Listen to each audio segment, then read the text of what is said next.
Hello everybody, welcome back to my YouTube channel. If you're new here, my name is Tung and I'm an aspiring software developer.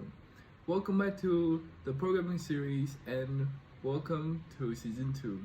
I miss you guys so much. I miss filming, editing, coming up with ideas and producing the programming series, and I just miss the whole concept of it. I am starting season 2 right where I left off, and the structure of season 2 will be very similar to season 1. I'll still be producing 3 different series, so the JavaScript series, the Ionic app development series, and the Python series. And with it being season 2, I thought of increasing the difficulty a little bit.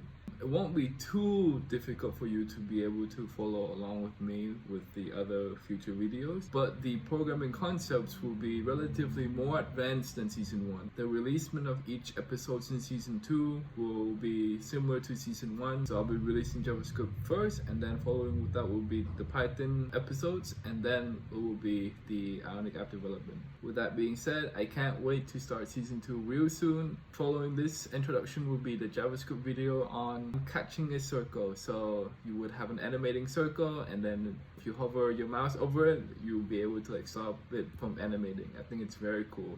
But yeah, I can't wait to release the new episodes coming up, and I'll see you guys real soon. Until then, take care and bye.